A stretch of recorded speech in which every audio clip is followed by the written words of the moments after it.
December of in October, November, December of 2000, whatever it was, 2008. Everybody's running from real estate, right? It's on fire, like get out of here. And I was like, dude, I just showed up to the party. What are you talking about? And so it was pretty fortunate though. I think from a timing perspective, I would have done something stupid, right? I would have taken out like these stated income loans and took out millions of dollars and said I made all this money, and I really didn't, and probably would have gone bankrupt. So fortunately, timing was on my side, and all these properties started hitting the market, bank-owned properties, left and right, and cheap homes. So I found the cheapest house on the MLS. And the good news, it was only $25,000. The bad news is nobody was lending on real estate back then. It was very opposite of what we're seeing today. There were deals everywhere and money nowhere. Versus today, there's money everywhere and deals nowhere. And so, you know, I was like, I go around, my parents aren't giving me any money, right? They remember me getting arrested in high school for toilet paper in people's houses, right? All my friends are drunk in bars, spending the $50,000 a year that they make all on alcohol. I don't know anybody who's in real estate is like, I'm pumping the brakes. I'm not investing anything. They're losing money. They're making money, whatever. And so the only person who actually was willing to give me a loan was this guy named MasterCard. And so I called up my credit card company. I got them to increase my limit from $3,000 to $15,000. And I bought this house. I made an offer on the house, 12 grand. And then they came back at 20 and I went back at 14 because that was my maximum. It's all the money I had. And that was your credit line. And they accepted it. And so that's awesome. I go to the closing with this like perforated balance transfer check, made it out to the attorney. He's like, what am I supposed to do with this?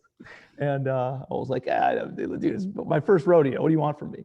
And, that was the first deal, right? And so I did all the work on it, paying my buddies literally in pizza and beer. I'm Googling and YouTubing how to change out carpet and fixtures and all this stuff. And this thing was an absolute dump. It was a pig in the hood, and I just put lipstick on it. It was just as bad as when I bought it. It just looked prettier. And I ended up selling it to one of the neighbors who then demoed it and turned it into a parking lot. I just found that out this week. So, hey, but I made $13,000 in my first deal ever as a punk 23-year-old kid in the worst housing market that this country's ever seen. And so I'm like, all right, let's go do it again. Then I get into wholesaling, got into, kind of like the retail flips. And then, when you're hanging out in circles like this, and groups like this is a very, very powerful group to be in because you guys all have a common vision, right? Common future versus most of our friends have common pasts, right? Just because we grew up we're from the same zip code. That's like what we have in common with our friends from the past, right? Versus people like this that are intentional about where they're going and things that they're doing in life. It's a different dynamic, right? When you're having these conversations. And so I went to the Real Estate Investors Association and I wholesaled properties, and people saw that I had a good work ethic. And there were people who said, hey, Tim, you know what a good deal looks like. And obviously you work hard. I just don't have the bandwidth to start buying more deals and and operating them and all that. Why don't you go do the deal? I'll put up the money and we just split the profit somehow. And that's how I got my first private money lenders. So built up a small portfolio. When I was 25 years old, I had about 10 units. And I wasn't rich by any means, but I was financially free technically, right? By the definition of your residual income exceeding what your monthly expenses were. It wasn't much. It was about $500 more than what my monthly expenses were. But technically I was financially free. So, now I'm walking around with my chest puffed out a little bit. I got life figured out at the age of 25, and I buy a Mercedes and I join a private dining and like country club kind of thing. And I'm traveling and racking up, credit card debt because I think that I got this residual income coming in. I'm chasing shiny objects and other businesses and get rich quick schemes and all this stuff. And I ended up selling 9 of my 10 houses just to pursue other endeavors. And by August of 2012, found myself like crying on my bed because I had $80 in my bank account, 25 grand in credit card debt. I didn't have enough money to make the minimum payments on my credit card. I was paying for gas with like the coins out of the cup holder of my car, right? Mm-hmm. I go to Subway, right? Get a foot-long sub, put as many veggies and toppings on it as I possibly could for $5 at noon, eat half of it, eat the other half for dinner, not eat again for the next day, right? Like I was intermittent fasting before it was cool to intermittent fast, right? For me, it was just being broke. So, right. that's what life was like. And I was selling my furniture on Craigslist, like side tables from Walmart that I bought for $20, trying to get $5 to $10 from them. Selling my DVDs for $3 a piece. It was just a shitty, terrible time. So going through that and just realizing like, what the hell am I doing? Like I had it figured out when I was in real estate. Let me just go back to that. And that's what saved me is I sold my own primary residence, which had some equity built up in it. And so I sold that home and I made $50,000 on it. And so I paid down my credit cards, I paid back some debts, and I moved back to Cleveland, Ohio, back in with my parents at the age of 27. And got engaged to my girlfriend, who's now my wife, who's sitting right over here. And hi, Kate. And she didn't know how broke I was. She had no idea, like no clue. No, I'm a good fake it till you make it guy, I guess. I don't know. So, anyways, I moved back to Cleveland, Ohio, and when I moved back to Cleveland, I made a commitment to get back into real estate. And there were a couple guys that I met in other business dealings and said, hey, we got into our traditional business so that way we could invest in real estate. How about we put up money and you go do the work and we'll carve up the equity. And so started a partnership with those guys. And they put up about 300 grand initially. And this is in late 2012.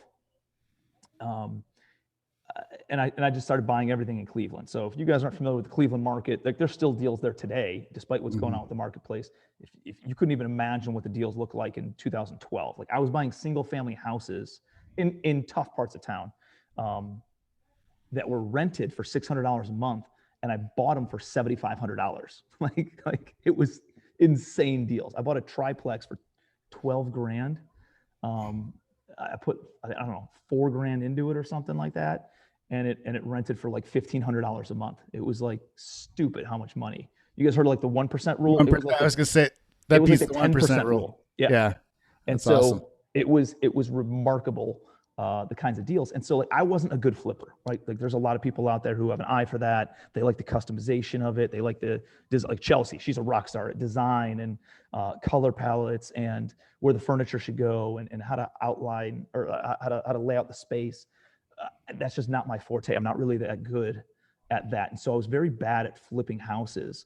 And it was just super stressful because like if I put all this money in, it wouldn't bring in any cash flow. I'd have all these holding costs while it's being renovated, while contractors are like burning me and, stealing money from me. And then I got the copper ripped out and all this other garbage.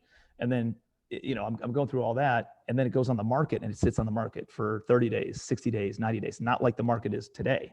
And so it was just super stressful for me. But I liked buying the rental properties, like single family rentals and duplexes and triplexes, because if it didn't sell, I didn't care, right? I could hold out for my offer and wait for the best number. If it sold, great. If it didn't sell, who cares? I had a 30, 40% cap rate on it. So it was management intensive and headaches and bugs and, trashing, all that garbage that you got to deal with. But it is what it is. So anyways, with those guys, I kind of refined the business, bought my first apartment building in December, right around Christmas of 2012. It was an 8-unit building. And I just loved, instantly, I realized the efficiencies that were in it, right? Instead of going to 8 properties, I went to 1 property, right? To look at it. I looked at 1 foundation instead of 8 foundations. I negotiated with 1 seller instead of 8 sellers. I had 1 utility bill instead of 8 utility bills. I had 1 tax bill instead of 8 tax bills. I had collected rent from 1 location instead of 8 locations. Had supplies at 1 location. You get the picture, right? Right. Yeah. It's just very scalable, and that resonated with my sense of efficiency, right? Like probably my biggest pet peeve is inefficiencies. I'm not very patient, and if I hate waste, I hate it. So like that sense of efficiency of having an apartment building really resonated with me. And after I don't know, in 2013 or whatever it is, like we only started flipping apartments. So I did like 1031 exchanges and kept on trading up into bigger and bigger stuff. Those guys invested a little over $1 million eventually. And I turned into like $5 million of property in 3 years, which today those same properties are probably worth $25 million, in today's values. But that partnership, as a lot of partnerships do, we just ended up clashing eventually. We had different visions and different levels of what we thought each other's value was, I guess, and ended up going our separate ways. So we ended up liquidating everything in 2015, 2016, which I was like, son of a gun, I got to press the reset button again, right? I just worked my tail off for the past 3 years, and I'm doing this again. And I just had a baby, and I'm 30 years old. Like, what was I doing? So it was super stressful because we ended up like lawyering up and going at each other for a couple of weeks. And we realized only the attorneys were going to get rich in that scenario. And we were essentially understood that let's just liquidate everything and go our separate ways. So, a lot of those setbacks are very like consuming, and you feel like, what am I going to do? How am I going to start? You start like reflecting on your life and all this stuff.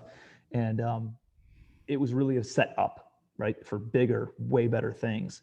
And I was able to get involved and partner up with different people by not having that exclusive relationship any longer. People who wanted to do business with me, and I just didn't have the opportunity to. So started bringing some money, raising capital, and maybe sponsoring loans for other people's deals, and started taking down some of my own deals. Started a turnkey single-family flipping business. We flipped about 80 to 100 houses a year for a few years there. And then in 2017, I had a few hundred units actually built back up. And I remember on vacation, it was August of 2017, I was sitting back, and you get real reflective on vacation, and I'm looking at my net worth and my balance sheet, and realizing where majority of my wealth has been created in my life, early in the morning before anybody wakes up, just me and my cup of coffee overlooking this lake in upstate New York. And I'm like, holy cow. 90% of my net worth came from my apartments, which was 10% of my time. And I was like, oh my God, like, what if I pivoted my resources, and instead of flipping houses, we started buying more apartments. Instead of renovating houses, we started renovating apartments. Instead of selling houses, we started holding and asset managing apartments. And I drew a line in the sand, and I was like, I went in the office on Monday. I said, we're not buying any more houses. We're only buying apartments. Anything that was in the pipeline, we saw that through. So we had about 6 months of inventory. So that kind of kept food on the table. You know what happens when you make a declaration to the universe like that? The next deal that came across my desk was an 11 unit in Lakewood, Ohio, which is a solid B+ A caliber town. 11 units for $230-something thousand in 2017, 2018. So this is a solid area. It needed a lot of work though, but I was able to turn around and wholesale that and made $87,000 net off of wholesaling an apartment building, which I was wholesaling houses making $7,000. So this was like 10 houses. And I was like, damn, that'll keep the lights on for a couple of weeks. And then we did it again. And then we started buying things and flipping apartment buildings, bought a 14 unit, flipped it, made about $180,000 on it, bought a 9 unit and kept it, bought a 20 unit and kept it, bought an 11 unit and kept it, and just kept on growing the portfolio, just kind of organically, not going after the 100 unit buildings. I was just organically trying to get wins. Little victories creates momentum, and that momentum then leads to bigger opportunities and bigger deals and more cash flow, more money, more private investors for your deals, and just more credibility in the marketplace because you're actively out there doing deals, talking about it on social media, talking about it at the RIA events and all that stuff. So yeah, and I kind of hit the wave of apartments before it was cool to get into apartments, and I had about 600 units in early 2018. And then I once you have a portfolio and a balance sheet that's big enough, then you can qualify to get into some really big stuff that other people can't qualify for. Yeah. And I found a portfolio of 5 buildings, 730 units, and we bought those, and I immediately more than doubled my portfolio in June of 2018. So I was at like 1,300 units, picked up another couple hundred by the end of the year. And, so I was at 1,500 units by the end of 2018. 2019, doubled my portfolio again. We picked up almost 2,000 doors in 2019. Wow. In 2020, despite what happened with COVID, we still bought another 1,000 doors. And this year we've bought 550 doors, but they're much more expensive doors, right? It's a little bit nicer of an asset class. I actually did I remember my whole goal was having $100 million portfolio. We just took that down in a single deal in March of this year. So just kind of, yeah, I appreciate that. It's crazy, right? It's crazy how quickly this stuff compounds. I can show you guys in 2015, I had 80 doors. In 2016, I had, 200, 250 doors maybe. In 2017, I was up to about 400 doors. In 2018, all of a sudden, I jumped to about 1,500 doors. 2019, 3,500 doors. 2020, about 4,400 doors. And I'm at like 4,900 doors right now. So it's amazing how quickly this stuff compounds. And like, it looks like I've had a lot of success in a short amount of time, which I have, but what you don't see is all the garbage I dealt with and how bad I was at real estate for the first 7 or 8 years before I got good about 3 or 4 years ago. So like understanding that the momentum was always working under the surface before you saw the actual tangible results of this thing, just realizing that it's not a get rich quick, but I'm telling you guys, real estate, like commercial real estate, is a Ferrari of financial vehicles. Meaning, like, listen, there's guys in this industry that I've run into that I'm like, oh, if this guy's making money, we're gonna get rich doing this stuff, right? Like how is this possible? And because it's a level playing field. It is like an equalizer of dummies of who can make a lot of money in commercial real estate. It's stupid. I know it doesn't matter if you have a GED or a PhD, you can make build up a lot of wealth in real estate. And so, I was flipping houses and that was cool, but it was just very transactional for me and it didn't build the wealth. And I had to go do it again in order to get paid again. And the apartments, it was like, Tate, you and me racing down the street, right? I'm in a Ford Pinto, you're in a Ferrari. Who's going to win? Great. You. Yeah. Right? Yeah. All right, now we stop at the stop sign. You get out, you get in the Pinto, I get in the Ferrari. Who's going to win? Whoever's in the Ferrari, right? It's a better vehicle. It's a lot less about the driver and more about the vehicle. Now, if we're both in Ferraris, then guess what? The better driver is going to get a little bit ahead, right? But it doesn't matter how good of a jockey you are. If you're on the slowest horse, you're not going to win the race. Mm-hmm. So you just got to understand, like, get yourself in a good vehicle. And what I like about commercial is it's not an experiment, right? Like, we know that it works. It's been around for a long time. A lot of people built a lot of wealth. I just knew it was a matter of time before I got there. So that's a very long-winded answer to your question, but no, that was awesome. Some perspective on the story.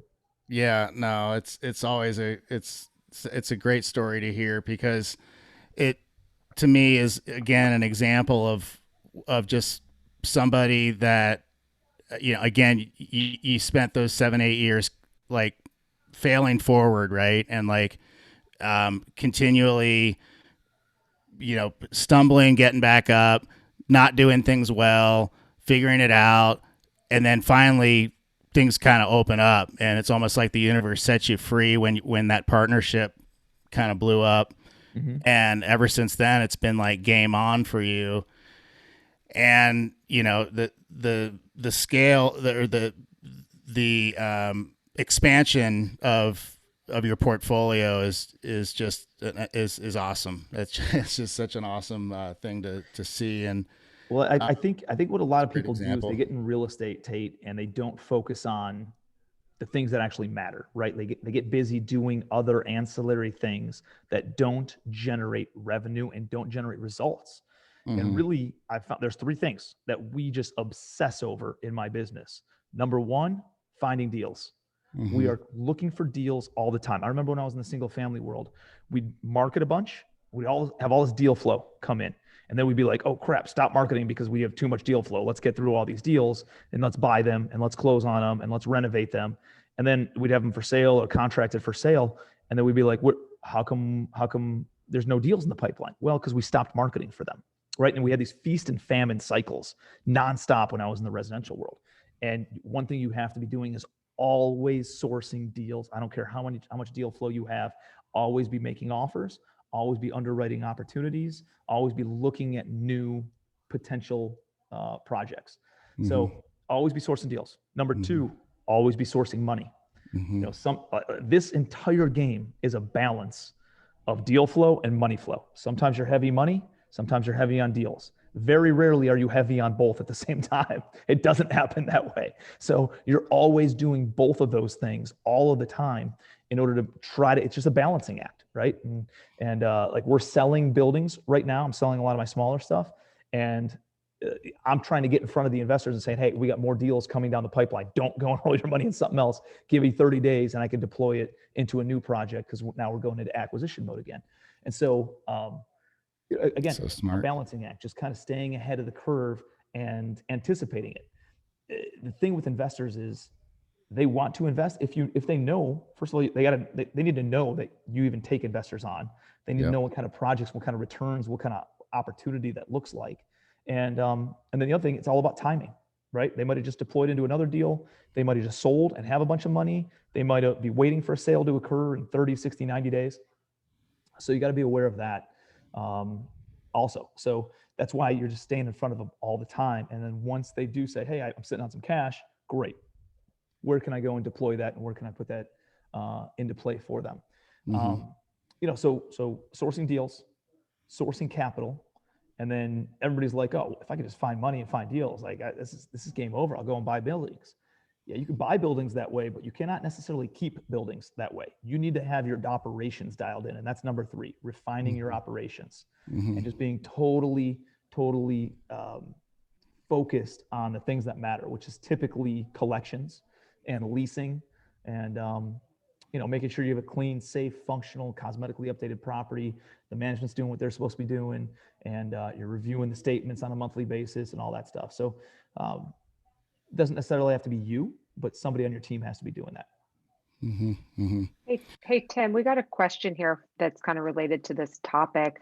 In regards to your syndications and how you fund your deals, are you doing it by property, or do you take a pool of investments such as like a REIT or a fund? Maybe you could shed some more light on that. Yeah, great question. I'm a simple guy, right? I try to keep things at a 3rd grade simple level. I'm a blue collar kid from Cleveland, Ohio, and I try not to overly complicate things. And I think that's probably what gets in a lot of people's heads about why they don't get in commercial. They think it's all convoluted and complex and mystic almost. And the reality is it's not, right? Like some of the verbiage is different. And instead of stabilized value, what does that mean? It's an after repair value, right? What's a cap rate? It's a return on investment. Like value add, it's a rehab. It's like it's all the same stuff. It's just different language.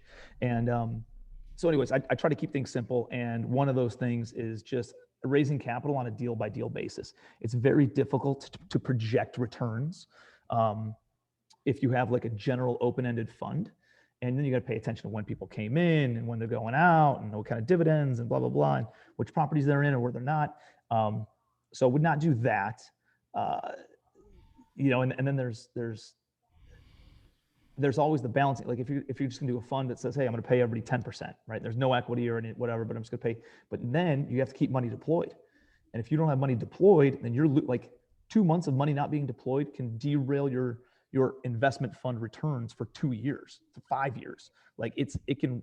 And then I see people, just deploying the money into deals that aren't that good of deals just because they need it yielding something. So we just never wanted to go down that road, and we just raise money on a deal by deal basis. So if 123 Main Street comes up, I create a new LLC for 123 Main Street. It's a new offering and a new registered investment with the SEC. And everybody thinks the SEC is out to like get us as operators. No, it's to cover your ass as the operator. It actually protects us just as much as it protects the investors. So make sure that if you are syndicating capital, meaning raising capital from more than one person, you are creating a security, and technically you should file that and register it with the SEC. Costs somewhere between 10 to 15 grand, depending on your attorney. But it's a CYA, right? In order to it's almost like an insurance policy. Because if the deal goes south and the investors don't make the return that they thought they were going to make, and they come after you and you're not registered, like it can create some big issues. So we'll go and buy 123 Main Street. We'll create a new LLC. That's 123 Main Street LLC. It'll have a new offering. The money will come into the 123 Main Street LLC bank account. We buy it with that entity. Mortgages are paid. Money comes in and out of the management account, and it's deployed. And then any cash reserves or whatever are then put into that bank account. So we just kind of keep it simple. I'm about to complicate it, but in I think a pretty crafty way. We're going to create an open-ended fund, but I'm not going to pay a dividend on the money. So I'm liquidating over $100 million of property right now, just small stuff, C-class stuff, in order kind of trim some of the fat and then make some leaps forward. And we're going to have a tranche of capital that we can't necessarily redeploy immediately into amazing deals. So we're essentially going to create like an escrow account. And because we're going to have so much money, tens of millions of dollars, we're just going to let that sit into kind of like a money market that's yielding a couple of points per year. It's more than of a return than they can get in their own bank account, but the money's not deployed and they get whatever the return is. And then when a deal pops, they get first crack at raising their hand to say, I want to go in on that deal. So 123 Main Street will be, deal 101, right? And then we'll have deal 102, 103, 104, 105. And then as money sells or refinances out of each one of those deals, it goes back into the escrow account and then can get redeployed into other deals if the investor wants to, or they can take their money back out. So that's a way that we then control a little bit more capital. And if somebody's ready to write us a check, we can take their money immediately without then having to remember and follow back up with them. So I probably shouldn't even gone down that road, but because I don't want to complicate things for you guys, I would just raise money on a deal by deal basis. I think that's the easiest and most straightforward way to do it early on. Awesome. So, thanks for shedding some insight on that. That was good to hear. Yeah. Yeah, Tim, your path, you really maxed. I mean, you 80 to 100 single family houses for a couple of years flipping that's legit. We flipped houses and we didn't even do 10% of that a year. And so you really maxed that, you scaled that up, you really maxed that out. And then you went into the small apartment asset class, started picking those up, flipping a few, keeping a few, keeping more. And then you got into large scale apartments. Do you, if somebody's looking into this space and going, man, I really want to go there. And like, I see the magic in this and in the asset class and everything else.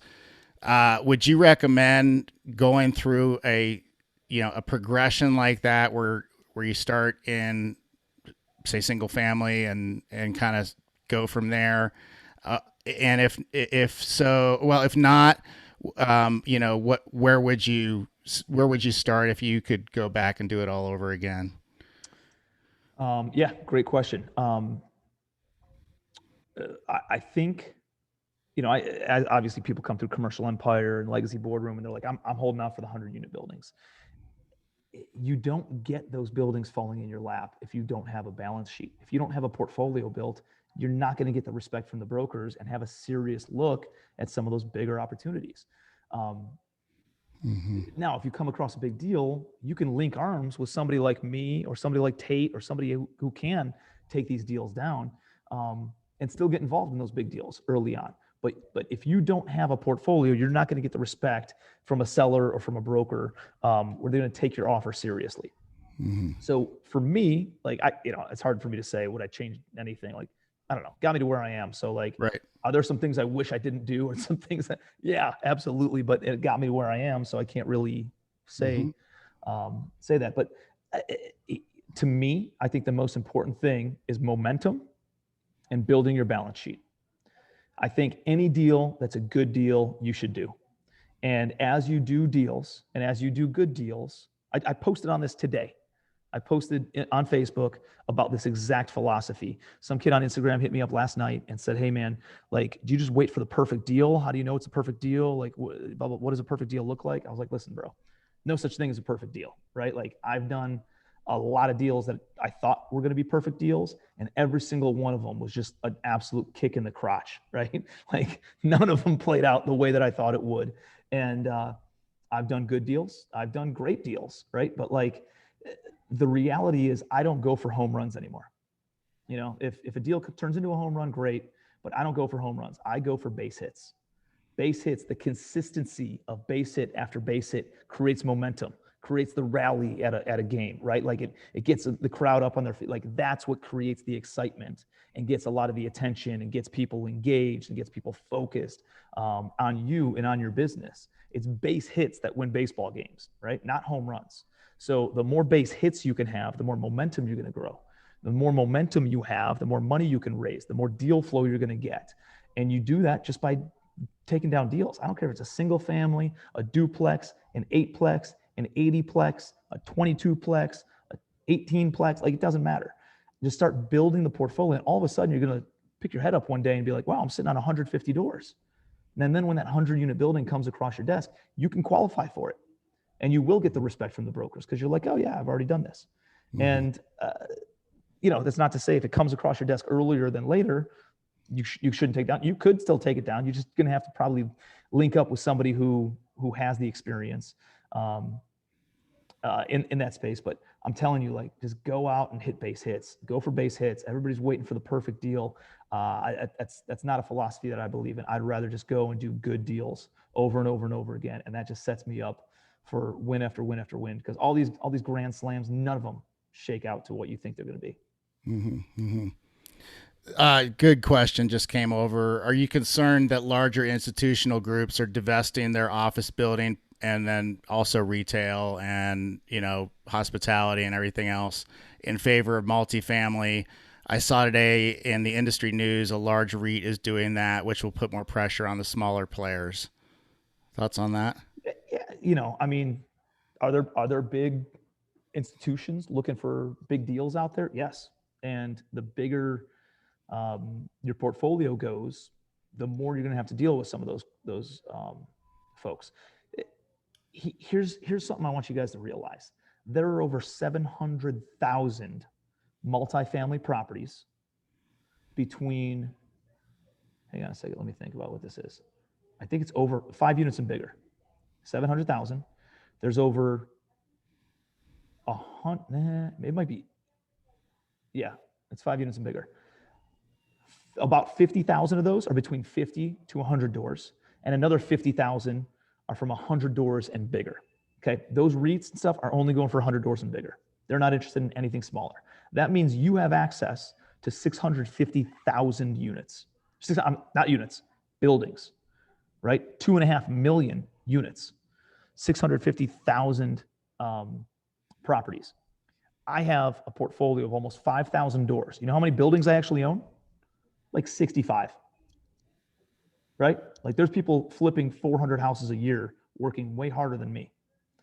And so I just want that to be put in perspective for you. Like, I only own 65 and I have a phenomenal lifestyle, right? I live on the ocean in Charleston, South Carolina, and go on awesome vacations and hang out with the fam and can help other people if they're down on money or whatever. And the Sonos guy showed up yesterday and sends me a bill for $4,000, and I didn't even think about it, and I just paid it, right? Like, I remember before when I ordered food looking off of the right side of the menu, not the left side, right? What's on the right side of the menu? The prices, right? I ate chicken over and over and over again. I never got the steak, because I couldn't afford it.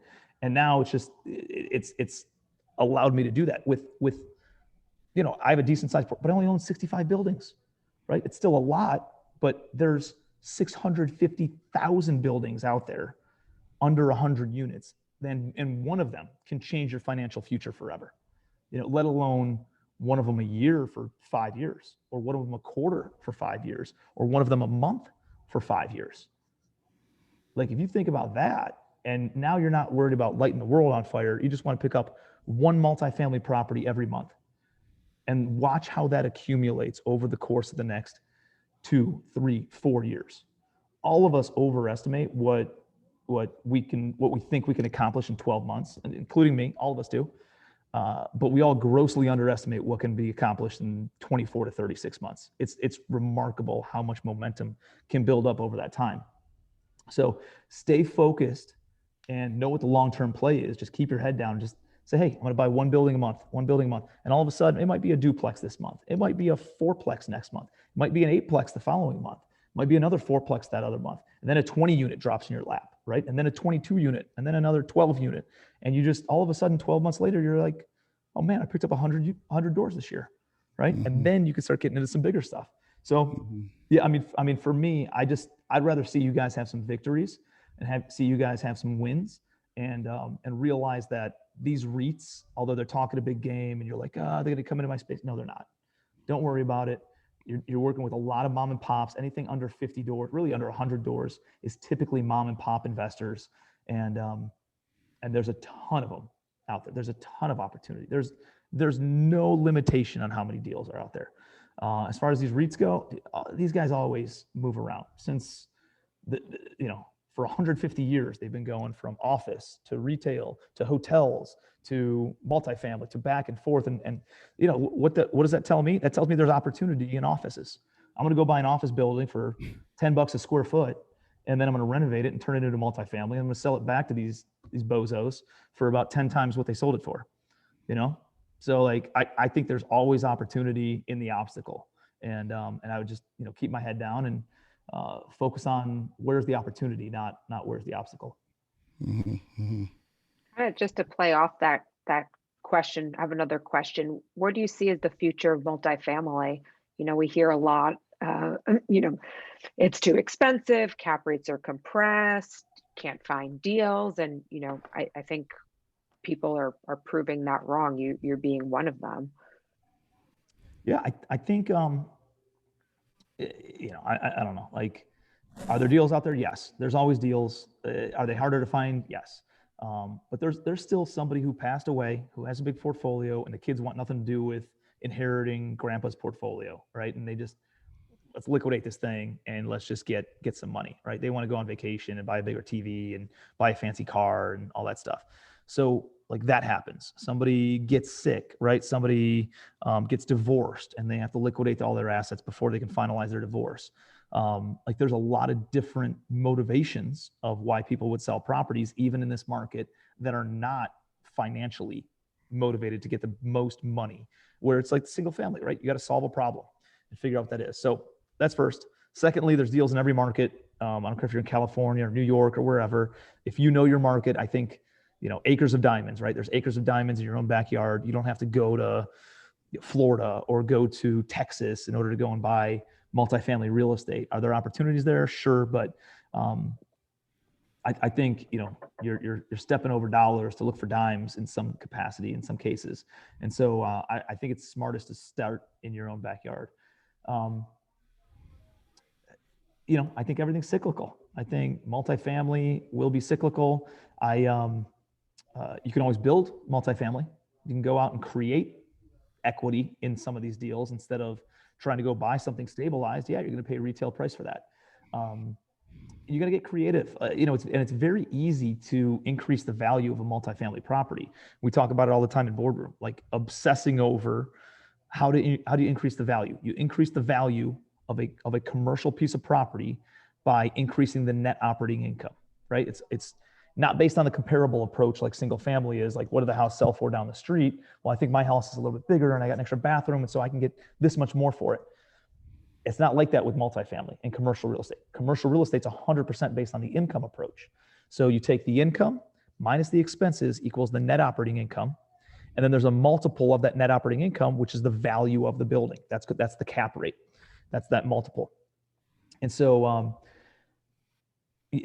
what we need to understand is what directly impacts the net operating income. Well, it's income and it's expenses. So how do we increase income and how do we decrease expenses? There's a lot of ways to do that. And I think right now you got to get a little bit creative in some of that stuff. You need to start looking at different opportunities in some of these properties. Add a laundry facility. What if you added off-street parking? What if you added covered parking? What if you added garages? What if you added, you got a basement that's unused and you put like storage lockers down there and you rented those out? What if you put signage on the side of your building? What if you put a billboard on top of your building? What if you put cell phone towers on top of your building? What if you could rent out a clubhouse for private events? What if you had a deal with some sort of tutoring company that came in and they rented the clubhouse from you while they tutored kids who lived in the community? I don't know. What if you had valet trash where, you already have a maintenance guy on staff and you go to your tenants and say, hey, if anybody wants valet trash, it's $15 a month. And you don't have to take your trash down the stairs, out through the parking lot, in the rain, lift up the dirty dumpster, wait for rats to jump out at you, throw the bag in, trash drip all over the place, pick it all up. Like, what if you just put it outside your door for $15 a month and 3 times a week, the maintenance guy would come by and take it to the trash can for you? You think anybody would pay for that? Hell yeah, even in a B class or C class apartment building, I think they still would. And so, let's say you got a 100-unit apartment building and you bump up the rents by $15 a month across all of those. That's $1,500 a month. That's, what is that, $18,000 a year, right? $18,000 a year at a 6% cap rate is about, I don't know, $250,000, $300,000 of value that you created without increasing any sort of expenses. Something that the guy's already on salary, right? And you just increase the value of your building by $300,000 just by doing that, maybe a little bit more, 350, yeah, something like that. So could you do that? Absolutely. Here's a strategy. One of the things that I just did was looking at a building in Houston, Texas. This is the $100 million deal that I just did. And a lot of people looking at it, right? It was listed by the broker, a lot of people, a lot of sharks in the water circling this thing. And everybody's like, all right, well, hey, it's worth, I don't know, let's call it $85 million if you just kind of clean it up and bump up rents for the next year or two. And you got to be in for low 70s. Like, is it a deal? It's okay. It's not a grand slam. It's a base hit. And we noticed that we could go in there and it has a disproportionate number or a disproportionate unit mix, meaning there were like, it was 550 doors. So there were like 51 bedrooms, 202 bedrooms, and like 300 3 bedrooms. And like, that's a lot of 3-bedroom units for an apartment building. So as we looked at this, we're like, we don't need that many. And we noticed that the floor plan could be cut in half on these 3 bedrooms and turned into 2 1-bedroom apartments. So because there were so many 3 bedrooms, they were like, I don't know, $1,300 or $1,400 a month for 3 bedroom. And the 1 bedrooms were like $1,200, right? Just because they were so difficult because we had so few of them. So now we're able to go and take a unit that was only making $1,400 a month, turn it into 2 units, and now it generates $2,400 a month.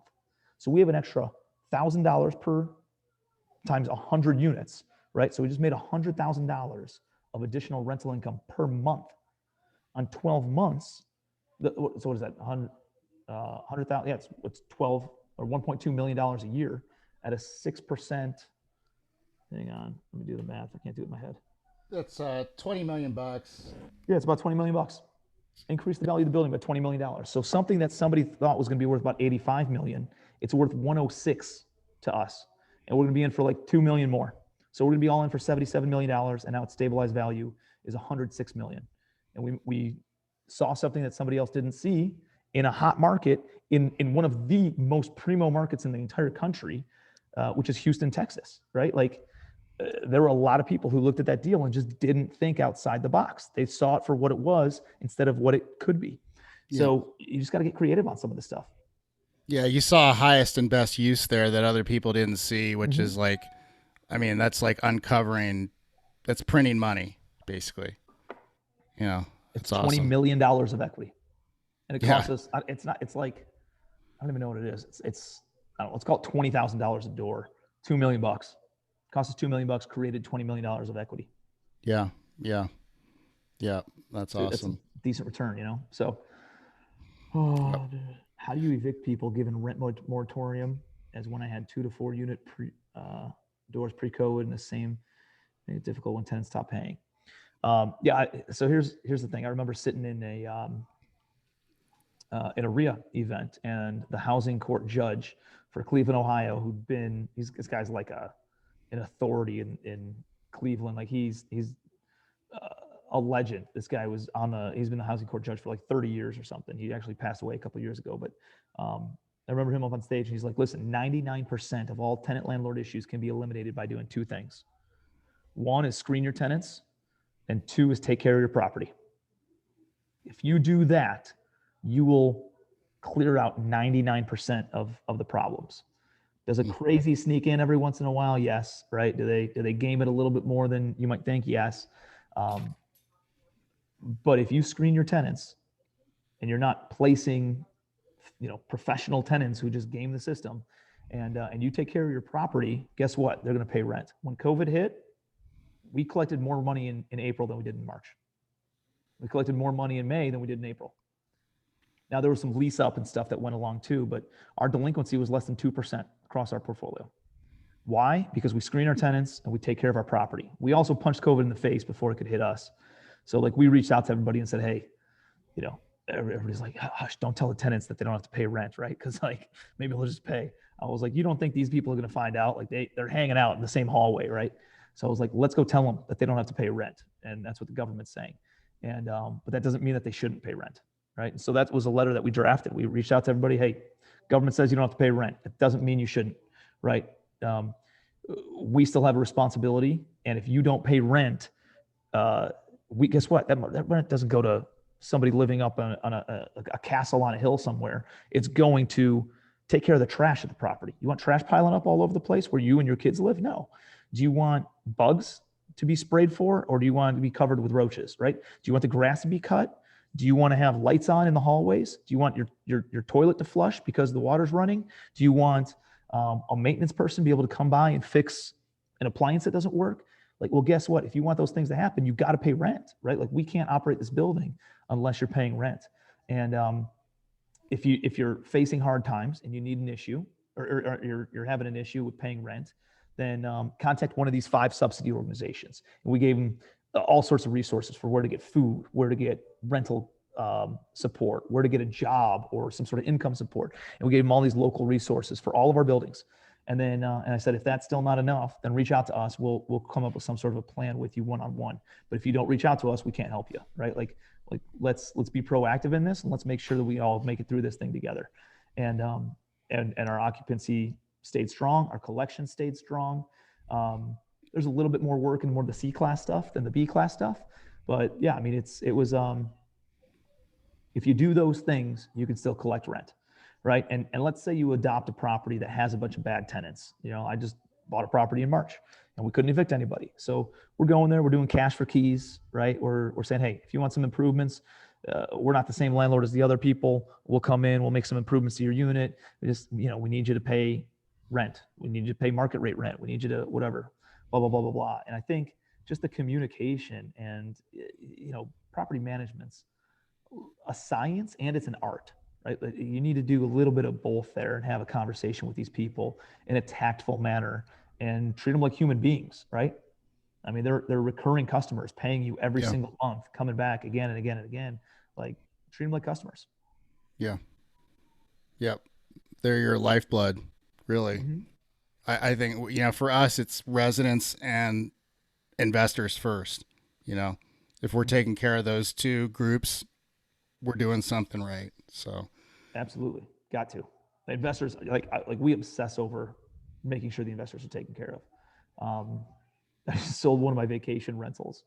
I bought these friggin' houses in Florida and thinking like, oh, it's Disney World. Like nothing could ever happen at Disney World. It's like the best economic anchor of anything in the world, right? And then all of a sudden, friggin' COVID-19 hits and just everybody cancels. You can't go to Disney World. Until I was like, oh my God, are you kidding me? So, and then they just keep on building these houses, right? They just keep on building these houses all around Kissimmee, Florida and Orlando, Florida. And there's just land for days and days and days.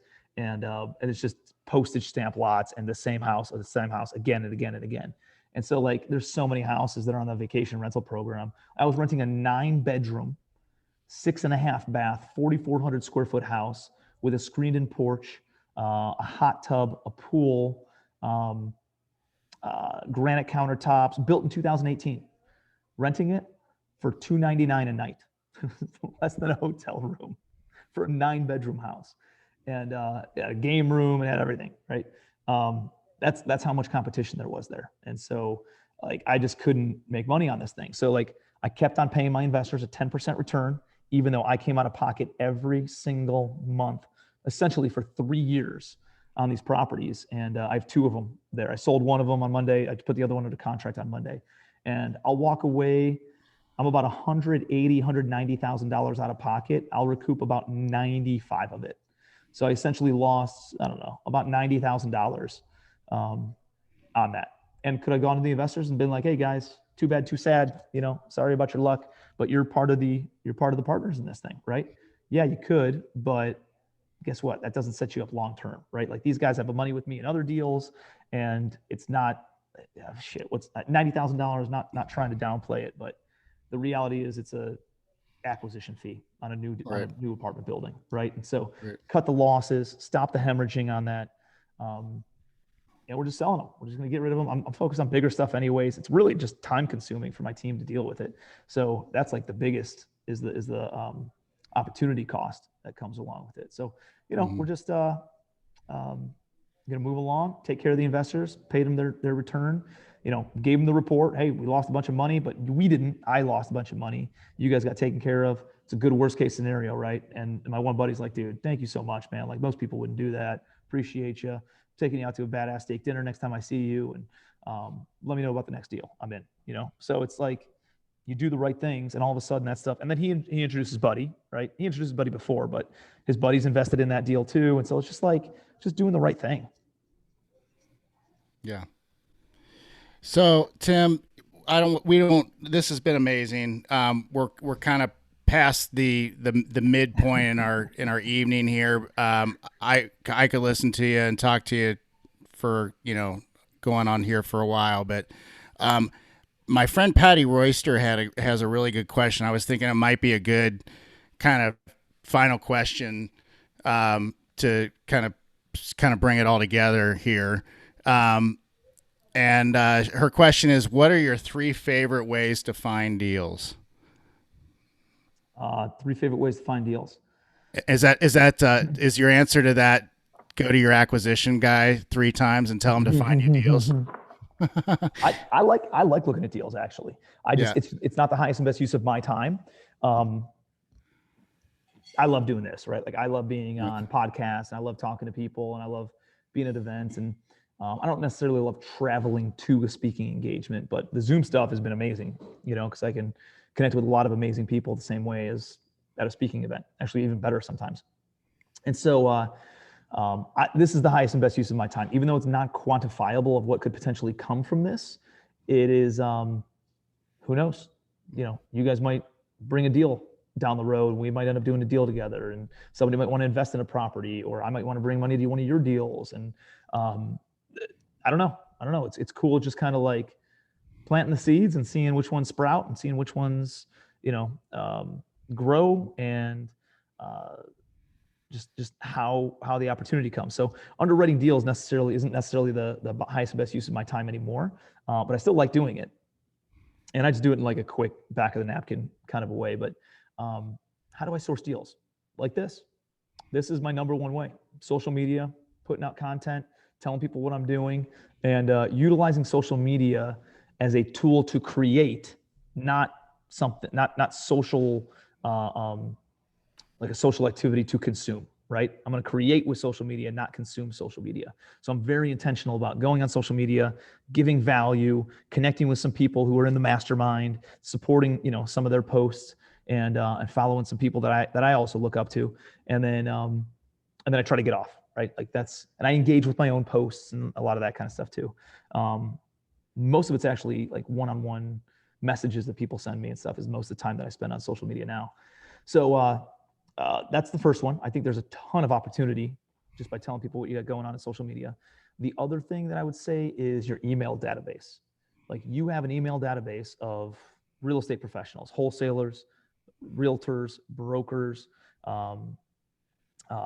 appraisers, vendors, real estate attorneys, contractors, landscapers, like you name it. There's so many different real estate CPAs, insurance agents, like list goes on and on. If you don't have like a Rolodex, I would keep an Excel spreadsheet. Like I still work off of, I don't have a CRM or any garbage like that. I just have an Excel spreadsheet. First name, last name, email address, phone number, some notes on who they are, how I met them. And the way that we built our portfolios, we would drip an email out on a weekly basis saying, we're buying apartments, we're buying apartments, we're buying apartments, we're buying apartments, we're buying apartments, we're buying apartments. Did you hear that enough? And you're like, who buys apartments? You're like, oh, Bratz buys apartments. And so like, I'm not the biggest guy in Cleveland, but I'm probably the best known, for buying apartments because we've been so active there. Same thing with like in the South, like in Georgia and stuff. We've been so active there. So, and it doesn't cost anything. Email marketing is so powerful and it doesn't cost a thing. All you got to do is formulate the email, put some good copy in there, or create like a video on Loom or something like that, and just tell people you're looking for deals. and we cultivate those relationships, right? Like I put my YouTube content out there, and I put podcasts that I've been on out there, and I email that out. So it's not all just like send me deals, but every week we're asking people for deals. So social media is one, asking for deals on social media and just talking to people about doing deals on social media. The email drips, and I would say the third one would be masterminds, being in groups like this, and then like formal mastermind groups and real estate investors association, just networking in person as well. Do I get a lot of other deals and that kind of stuff? Can you build broker relationships? Yes, but those are 3 ways that don't cost you anything other than a good work ethic. And if you are intentional with those 3 ways, you will source deals. I promise you. Yeah.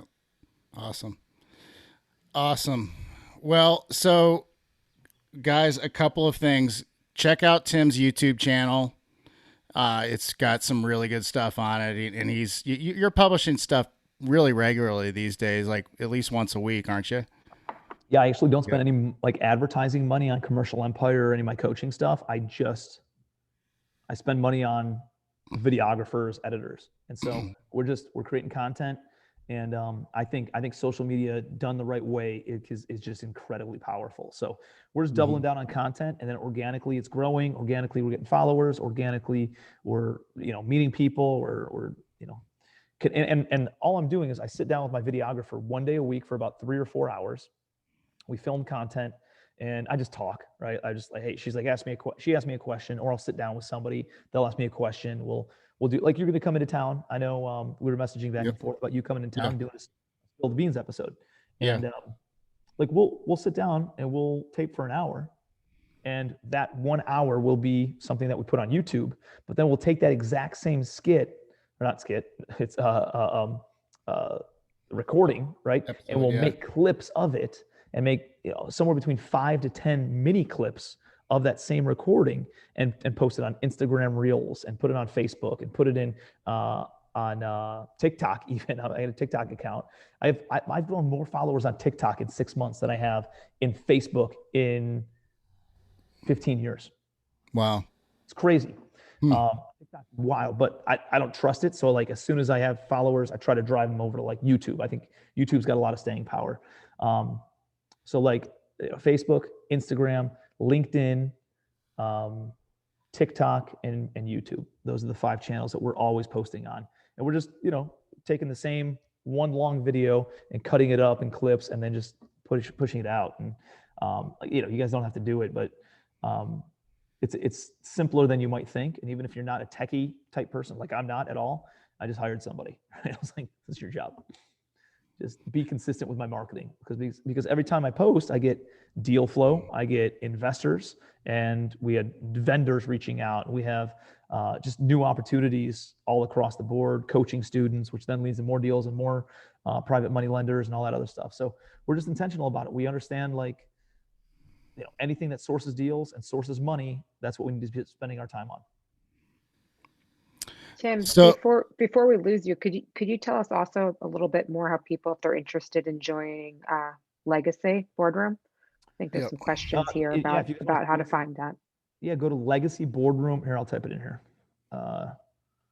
legacyboardroom.com. And there's like a 20-minute video of me explaining what the mastermind is and what it includes. It's a membership fee of a few $1,000 up front. It includes all the Commercial Empire events. It includes there's a ton. I don't even want to, just go watch the video and you'll see everything that's included. And it's a few grand up front and $1,000 a month. And it is like hands down the highest value mastermind of price per, like, dollar for dollar of anything out there. It is like, we're really, really proud of it. It's taken us 4 years to like refine it to what it is right now. And we're trying to make it better all the time. So you're going to be hard pressed to find something with more value for $12,000 a year, right? And that you could pay on a monthly basis instead of all up front. So it's to try to make it achievable for everybody to access, and essentially create a board of directors for you and your business as you're growing that you have access to on a daily basis, where we're hopping on, answering phone calls. Somebody from my team is on a live Zoom call every single day from noon to 1 Eastern time, just answering questions for you guys. Hey, I just got this offer, or I saw this deal. Hey, Nick, can you help me underwrite it? That's my director of acquisitions. He'll help you underwrite it right then and there. It's not like a teaching thing. It's they're there to answer your questions. The next day, right? Like I made the offer and the seller came back with this and they want to take this out of due diligence. Hey, Matt, my COO is on there on Tuesdays. What would you do here? Well, I do this, I do that, whatever. My chief investment officer and my attorney, my in-house legal counsel is on there every Wednesday answering landlord tenant law questions, contract law questions, business law questions, syndication law questions. Like an attorney alone, 4 hours a month would cost you more than $1,000 a month. So it's just like, there's just a ton of value there. And if you see it, great. If not, no sweat. Whenever you're ready for it, we'd love to have you in there. It's a really, really powerful, really special group. And just really good people, right? We had the big event out in Austin, Texas. We had Emmett Smith come and speak and some other big national recognized names. And it was just powerful. Not only being in that room with all those people from a business perspective, but like the magic happens, you know, in the social hour afterwards when you're having some drinks, you're hanging out at the bar and you're like, oh my gosh, like we could do this, or have you ever thought about that? And there's just a lot of good that can come out of those things. So masterminds have changed my life, and I just I can't express it enough how impactful they've been on my growth and my trajectory in business. Yep. And again, we're members of Tim's Legacy Boardroom Mastermind, and it's awesome. We're really happy. We're gonna look at getting into the next level up here shortly. So, how many doors you got now? We've got 269 under management, but we're under LOI or PSA on over 600. So I got a spot left in the Legacy family, dude. You would qualify. Yeah, I know. It's we got an event in Charleston next week. Oh wow! You want to come in for it? Carl, we'll have to talk. You guys talk about it here. Cool. Yeah, for sure. Well, amazing. Yeah. Any final thoughts, Tim, for all of us? You've been so generous with your stories and your wisdom. Yeah, I would just say, you know, groups like this are the best investment you can make and the best return on investment that you can receive. You know, I think I remember like back when COVID hit, a lot of people are like, I got to cancel my mastermind memberships. I got to cancel this and cancel that. I got to save as much money as possible.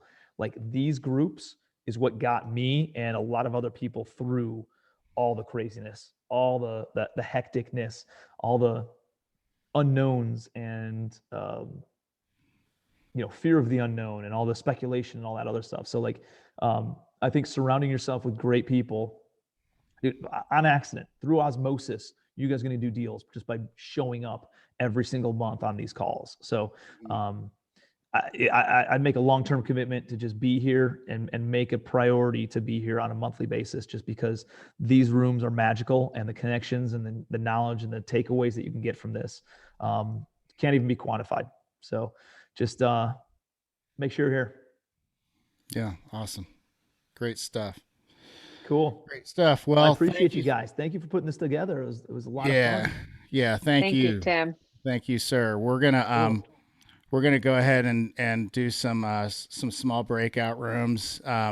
It's late on the East Coast, I know. So, and you've got a young family, probably all waiting there for you. But we appreciate you and everything you do for us and for the community. And it's awesome to have you as part of our kind of our inner circle. You know, it's this business is all about this sort of thing. And you know, you've been a really great influence for us so far, and we're excited to do stuff with you moving forward. Awesome. Well, I appreciate you guys. Hope you guys have an awesome rest of the night. Connect with me on social media, and if you guys need anything, you know where to reach me. All right. Awesome. Thanks, Tim. Thanks again, See you Tim. guys. Yep. All right. Take care. All right, everybody. Well, we're going to we're going to break down into some breakout rooms here. And I think, let me just check how many of us there are. Yeah, we've got a few of us.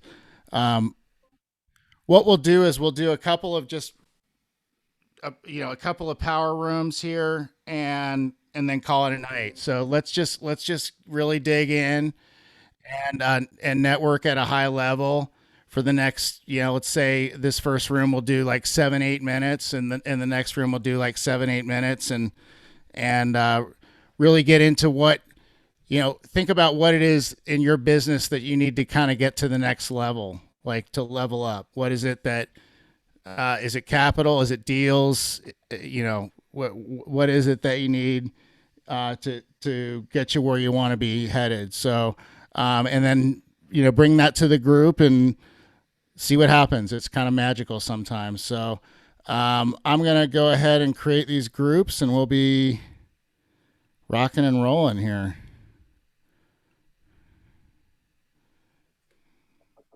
Everybody enjoy.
I think we're all back, but anyways, we got cut off there. Hey, when that happens.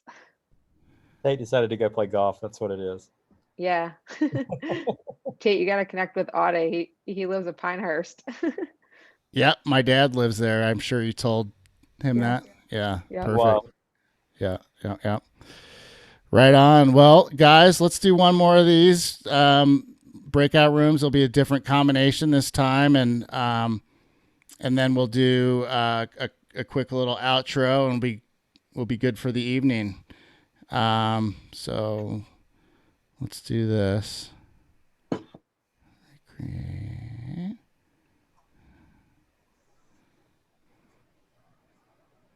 And yeah.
Everybody back. Hope you all had a great breakout session there.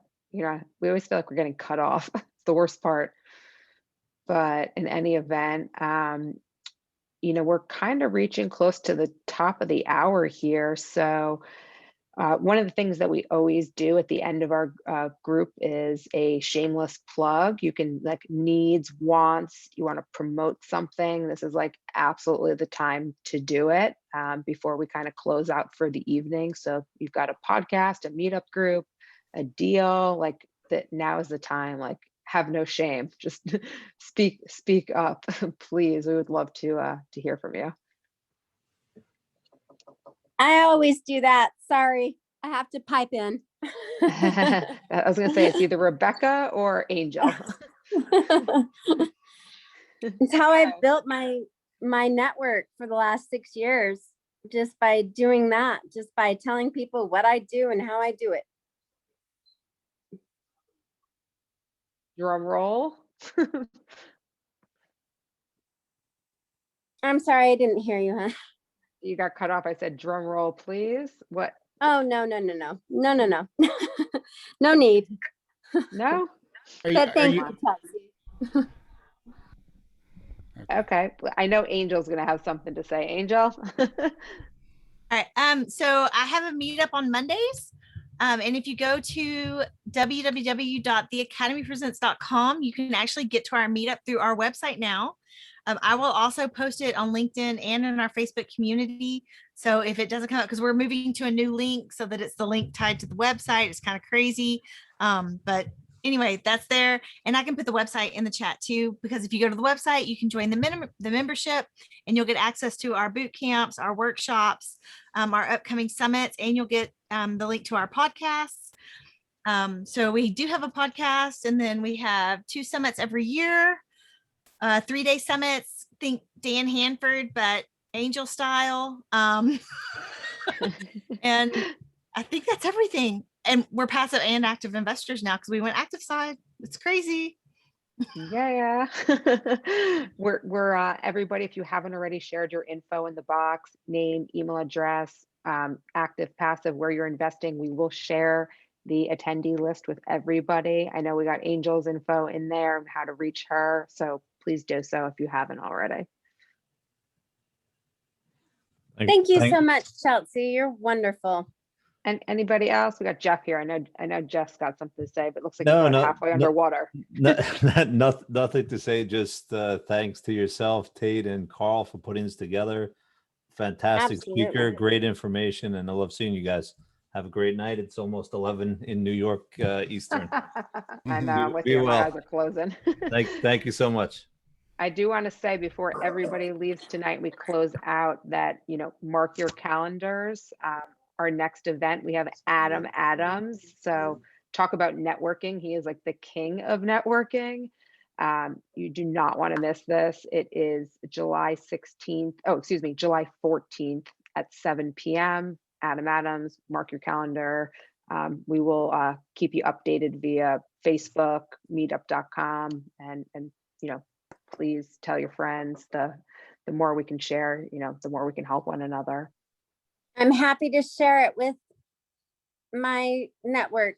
So let me know. I love AAA. Awesome. Love it. I'm dropping the info in the chat again. So everybody please join the Facebook group as well as the meetup group if you haven't already, so it can keep you updated. Hey, Chelsea, can I do a shameless plug for what I do? Yeah. Go for it. My dad was an orthodontist, and sadly one evening I said, "Dad, what's going on?" And he said, "Audie, I just can't handle the stress. I can't handle the stress anymore." And we wanted to take him to the hospital, but he ended up going home to sleep it off. He had a massive heart attack and died. That was when I was in college. So I actually help dentists to live a semi-retired lifestyle. I can help them work 2 days a week and increase their profits by 40% in 90 days. So if you guys have a dentist that you want to give the gift of a semi-retired lifestyle and they're curious, it's called A Dental One Thing. I don't know if you guys know Gary Keller's book, The One Thing. I'm licensed to train and teach that and coach that. So I love productivity and how to help make practices efficient, and also helping them now with investing opportunities. So that's awesome. Thanks for sharing that, Audie. That is a one-of-a-kind thing that you're providing there. We appreciate that, and we all know a dentist, I hope. And as I would never wish upon anyone, I went through some major dental stuff the last couple of years. So please reach out to me so we can collaborate. excellent. Rebecca, is that you? Yes, that's me. Got your number. Cool. I'll give you a holler. All right. Sounds great. Thanks. I know everybody's ready to get on with their night. So I'm going to watch the Jazz game. So Right. thanks again, you Go guys. Jazz. Thanks, everybody. Let's go. Stay safe. I know there's lots of fires going on. So stay safe, everybody. Yeah. Stay safe. Thank you, everybody. Thanks again for doing Hi, I'm new to this group. Can I introduce myself? Hi, Mendy. Yeah, please. Yeah, I tried to share the stream, my real face, but I for some reason got frozen. So I live in Salt Lake City, Utah, and I'm excited to go to meet Tate next Tuesday. So what I do is I do short-term rental. I help a lot of properties turn the landlords or my own properties to short-term rentals. So I have some property that do long-term. I also have some properties do short-term, such as doing with the vacation rental, like a weekly instead of monthly. So I do very successfully, like helping business and owners scale up their profit instead of just monthly rental. And so the other benefit doing short-term rental is that the property just maintain really upscale, really good condition, and that's really appealing to the landlord this day. So I was going to turn I was in a deal that's like a 50 doors a couple months ago. Tried to fight for tried to like get the deals done. My original plan was trying to get half the doors just long term and half of the size of, half of the doors and turn to a short-term rental. So this is my strategy. This is my game play if I go into a multi-family unit. Any input? So I just leave up my content a while ago, my email, my phone number. Mm-hmm. So if anyone interested about like what is this about short-term rental, how to scale up your profit, I'm good to go. I'm happy to just share my skill and my knowledge. Yeah, thanks for sharing, and happy to have you here. We stay connected as well in our Facebook group, which I posted here. So if you want to drop a note there, we're also going to be sharing the attendee list with everybody that's been here tonight. So highly recommend to stay connected with everybody, and okay, to continue to show up to these monthly meetings, and you'll meet. There's always all kinds of great folks from locally, nationally. So thank you again for joining and sharing what you're working on. I think with that being said, we are a minute past the hour. It is 11:01 p.m. in New York. I'm going to need toothpicks for my eyes here in a minute. So, and I know Audie's on the East Coast time, so you're a real trooper. And let's stay connected and get together again next month. And Tate, any final thoughts, words? No, I would just say, this month, reach out to us if we can ever be helpful in any way to you, and just really focus on, like what Tim was saying, those three things: finding deals, finding dollars, and refining your operations. I think if you're focusing on those three things, everything else is going to work out. So thank you, everybody. Good stuff. Thank you, Tate and Chelsea. Appreciate Thanks, that. guys. Thank you. Thanks, everyone. See Take you all care, next everybody. time. Thanks, Tate. Thanks, Chelsea. See you guys. Night. Thanks, Audie. See ya.